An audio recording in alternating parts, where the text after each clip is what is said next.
My girlfriend laughed loudly with her friends.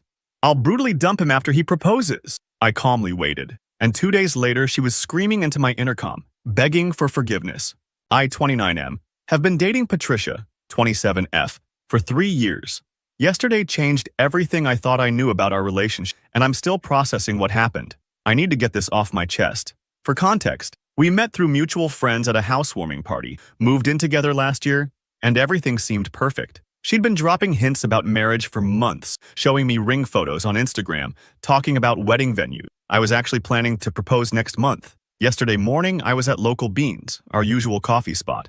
I was in the back corner with my laptop, wearing my earbuds but not playing anything, just trying to focus on some work. That's when I heard familiar laughter. Patricia was there with her friends Gladys and Mary. They sat at the table right behind me, didn't notice me because of the tall booth divider. At first, I was just going to say hi, but then I heard my name. Patricia was talking about me, and something in her tone made me stay quiet. "So you're really going through with it?" Gladys asked, trying to keep her voice down but failing miserably. Patricia's laugh was different than I'd ever heard before. Cold, almost cruel. "Of course. Brent's so predictable. He's been looking at rings online. I saw his browser history. God, he's such a fool. But 3 years?" Mary sounded uncertain. "That's a long time to fake it." "Please," Patricia scoffed. "The apartment's in his name. I've barely paid for anything. And Jason's place is twice as nice. You should see his car." My hands were shaking, but I kept perfectly still. Jason, her work friend, who'd been showing up in her Instagram stories lately. "What if Brent doesn't propose when you expect?" Gladys asked. "Oh, he will.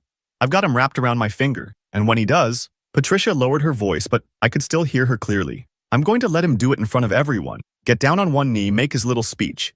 Then I'll laugh in his face and tell him what a pathetic loser he is. Jason's already got our Cabo trip booked for the next day." They all giggled, and I heard ice cubes clinking in glasses. "You're so bad," Mary squealed. "What about all his friends? Your shared friends? They'll get over it. Most of them are his friends anyway. And I've got better options with Jason's crowd. Better parties, better connections. Brent's nice and all, but he's just basic. Did you know he still uses a Timex watch?" In 2025, I sat there, letting the rage build slowly, controlling my breathing. 3 years. 3 fucking years of my life, and she'd been playing me the whole time.